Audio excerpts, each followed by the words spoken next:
दोस्तों, आज हम हाल ही में रिलीज हुई कार्तिकेयन की फिल्म को आसान और मजेदार तरीके से एक्सप्लेन करने वाले हैं। फिल्म का नाम थोड़ा अजीब है, मैं तेरा तू मेरी, मैं मेरा तू तेरी, कुछ ऐसा ही। आप खुद देख लेना। तो बिना देर किए चलिए कहानी शुरू करते हैं। फिल्म की शुरुआत एक शानदार शादी से होती है, जहां सारी तैयारियों की कमान संभाले हुए होती है पिंकी। यहीं हमें पता चलता है कि पिंकी एक बड़ी वेडिंग प्लानर कंपनी चलाती है, जो सिर्फ ग्रैंड और लग्जरी शादियां करवाती है। कुछ ही देर में दूल्हे के साथ वहां पिंकी का बेटा रेहान भी पहुंचता है। पिंकी और रेहान दोनों मिलकर इस कंपनी को संभालते हैं और उनकी कंपनी दुनिया की टॉप वेडिंग प्लानर कंपनियों में गिनी जाती है, इसलिए पैसों की उन्हें कोई कमी नहीं। शादी के दौरान जब दुल्हन की विदाई होती है तो पिंकी इमोशनल ड्रामे पर तंज कसती है और कहती है कि उसे ऐसी लड़कियां बिल्कुल पसंद नहीं। इसके बाद पिंकी रेहान को बताती है कि उसका सपना हमेशा से अमेरिका में खुद का घर लेने का था, इसलिए अब वो घर खरीदने जा रही है। ये सुनकर रेहान बहुत खुश हो जाता है। असल में दोनों अमेरिका में रहते तो हैं, लेकिन अब तक किराए के घर में थे। इसके बाद रेहान पिंकी को बताता है कि वो क्रोएशिया वेकेशन पर जा रहा है और फिर सीधे अमेरिका में मिलेगा। उधर एयरपोर्ट पर हमारी मुलाकात होती है रूमी से, जो एक बुक स्टोर पर किताबें सजाने की कोशिश कर रही होती है। वो मदद के लिए रेहान को बुलाती है। बातचीत के दौरान रूमी बताती है कि किताब उसकी दोस्त ने लिखी है और वो बस दोस्ती निभा रही है। रेहान मजाक मजाक में वो किताब खरीद लेता है, लेकिन थोड़ी देर बाद उसे पता चलता है कि किताब का नाम लव इन आगरा है और रूमी खुद उसकी राइटर नहीं है। जब दोनों की दोबारा मुलाकात होती है तो रेहान उसे छेड़ने लगता है, जिससे रूमी इरिटेट हो जाती है, क्योंकि रूमी कम बोलने वाली लड़की है। तभी रूमी के पिता का फोन आता है। बातचीत से पता चलता है कि उसके पिता अमर एक रिटायर्ड आर्मी ऑफिसर हैं, जो आगरा में रहते हैं। उनकी पत्नी का देहांत कई साल पहले हो चुका है और उनकी 2 बेटियां हैं, जिया और रूमी। रूमी अपने पापा को साफ कह देती है कि वो अब छोटी बच्ची नहीं है। इसके बाद फ्लाइट में रूमी को पता चलता है कि रेहान भी उसी फ्लाइट से क्रोएशिया जा रहा है और किस्मत से उसकी सीट भी रूमी के पास होती है। रेहान फिर से उसे परेशान करने लगता है। वो रूमी की किताब पढ़ते हुए उसे बोरिंग कह देता है, जिससे रूमी गुस्से में मुंह फेर लेती है। लेकिन सच ये होता है कि रेहान पूरी किताब पढ़ चुका होता है और उसे कहानी पसंद भी आने लगती है। क्रोएशिया पहुंचने के बाद रूमी देखती है कि रेहान उसी यॉट ट्रिप पर जा रहा है जहां वो जा रही है। अब तो रूमी अपनी किस्मत को कोसने लगती है। हालात तब और बिगड़ जाते हैं जब उसे पता चलता है कि होटल में उसका और रेहान का कमरा एक ही है, जिसे दोनों को शेयर करना पड़ेगा। रूमी कमरा बदलने की कोशिश करती है, लेकिन कोई फायदा नहीं होता। रेहान को ये सब मजेदार लगता है, जबकि रूमी पूरी तरह परेशान हो चुकी होती है। डिनर के दौरान रूमी को वहाँ का खाना बिल्कुल पसंद नहीं आता। वो इंडियन खाने की बात करती है, जैसे थेपला। रेहान उसका मजाक उड़ाता है, जिससे रूमी भूखी ही सोने चली जाती है। कुछ देर बाद रेहान उसके पास आता है, उसे कमरे में चलने को कहता है और आखिरकार उसे थेपला देता है, जो उसने खास उसके लिए बनवाया होता है। ये देखकर रूमी का गुस्सा थोड़ा पिघल जाता है। अगले दिन रूमी रोती हुई मिलती है। वो बताती है कि उसकी किताब को लेकर लोगों ने नेगेटिव रिव्यू दिए हैं और उसे ट्रोल किया जा रहा है। माहौल हल्का करने के लिए रेहान उसी की किताब का मजाक उड़ाने लगता है, ताकि रूमी मुस्कुरा सके। रूमी गुस्से में वहां से उठकर जाने लगती है। तभी रेहान उसे रोकते हुए पूछता है कि आखिर ऐसा क्या करूं जिससे तुम खुश हो जाओ। रूमी बिना सोचे कह देती है कि मेरी किताब पढ़ लो, बस वही काफी है। लेकिन रेहान मजाक में कह देता है कि इतनी बोरिंग किताब वो कैसे पढ़ सकता है। ये सुनते ही रूमी और नाराज हो जाती है और साफ कह देती है कि उसके पीछे मत आना। कुछ समय बाद रूमी एक पार्टी में मस्ती कर रही होती है। तभी रेहान वहां पहुंचता है और अचानक कह देता है कि अब तुम मुझे अच्छी लगने लगी हो। फिर वो एक बड़ा खुलासा करता है कि रूमी की किताब वो पहले ही अपने फ्लैट में पूरी पढ़ चुका है और सच में उसे कहानी पसंद आई थी। रूमी पूछती है कि फिर उसने किताब का मजाक क्यों उड़ाया। रेहान मुस्कुरा कर कहता है कि तुम्हें चिढ़ाने में उसे मजा आता है। बातों बातों में दोनों करीब आ जाते हैं और भावनाओं में बहकर किस कर बैठते हैं। उसी रात यॉट पर दोनों के बीच नजदीकियां और बढ़ जाती हैं। अगली सुबह रेहान रूमी से कहता है कि उनके बीच का कनेक्शन अब पहले से ज्यादा गहरा हो चुका है, लेकिन रूमी साफ कह देती है कि उसे आजकल का तेज प्यार पसंद नहीं है। उसे 90s वाला प्यार अच्छा लगता है, जहां रिश्ते वक्त लेते थे और शादी तक पहुंचने में बहुत सी मुश्किलें आती थीं। रेहान इस बात को ज्यादा गंभीरता से नहीं लेता और सोचता है कि जब तक साथ हैं तब तक जैसा चल रहा है वैसा ही चलने दें, क्योंकि वो खुद अपनी फीलिंग्स को लेकर कंफ्यूज था। इसके बाद दोनों साथ साथ वेकेशन एंजॉय करने लगते हैं और वक्त कब गुजर जाता है पता ही नहीं चलता। इसी दौरान रेहान अपने दिल की एक बात रूमी को बताता है। वो कहता है कि उसका सपना था इंडिया की टीम के लिए खेलना, लेकिन अगर वो ये बात अपनी माँ को बताता तो वो बिना कुछ कहे उसके सपने के लिए रुक जाती। इसलिए उसने सब कुछ चुपचाप छोड़ दिया और अमेरिका चला गया। रूमी पूछती है कि उसने ऐसा क्यों किया। रेहान जवाब देता है कि एक आदमी वही होता है जो अपनी पसंदीदा औरत की हर बात मान ले। ये सुनकर रूमी उससे और ज्यादा इम्प्रेस हो जाती है।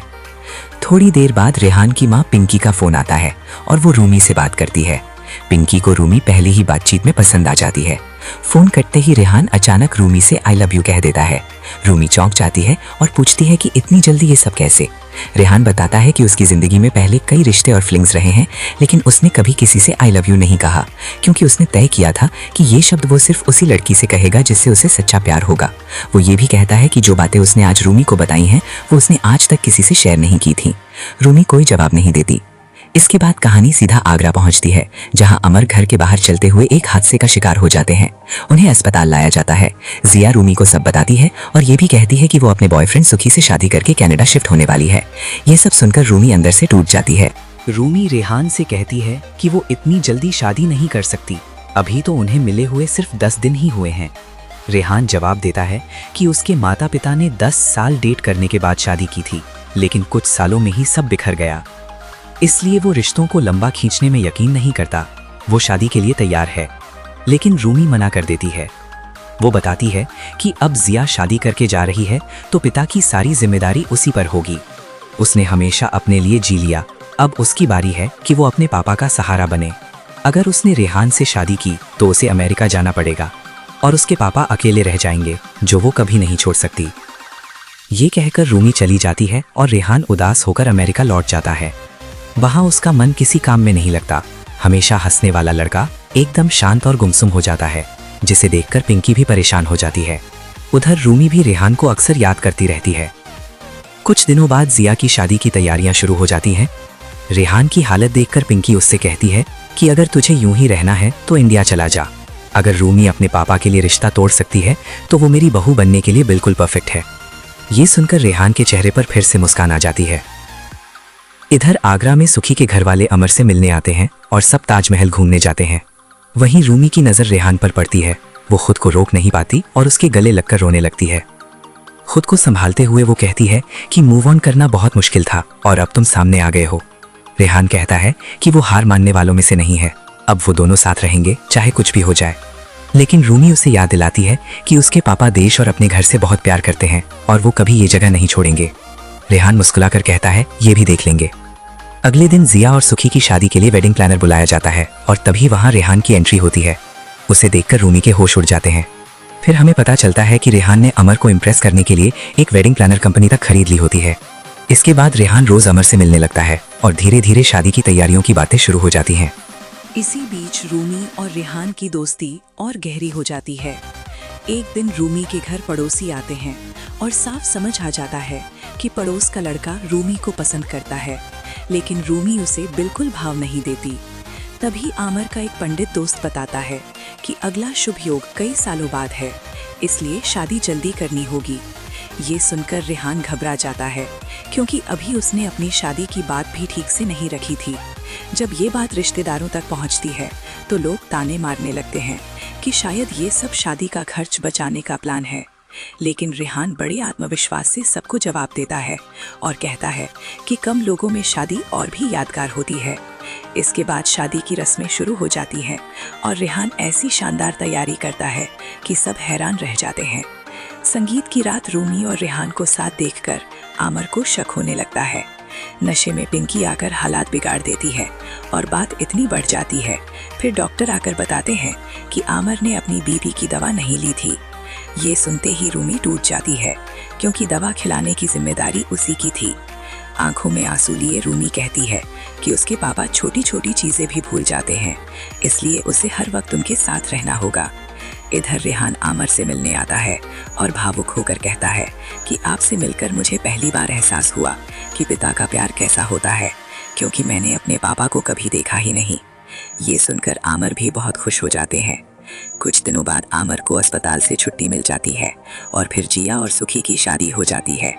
लेकिन विदाई के वक्त रूमी रेहान से मिलती है और साफ कह देती है कि चाहे कुछ भी हो जाए उसके लिए उसके पापा सबसे ज़्यादा ज़रूरी है। वो उनके लिए देश नहीं छोड़ सकती, इसलिए दोनों का साथ रहना नामुमकिन है। ये कहकर रूमी रिश्ता तोड़ देती है और रेहान बस उसे जाते हुए देखता रह जाता है। उसी दिन रेहान अपनी माँ के साथ यूएस चला जाता है। नया घर भी ले लिया जाता है, लेकिन रेहान खुश नहीं होता। इधर आमिर भी रूमी से कहते हैं कि वो उसके साथ यूएस चलने को तैयार हैं, लेकिन रूमी समझा देती है कि जो इंसान 2 दिन घर से बाहर नहीं रह पाया वो विदेश में कैसे रहेगा।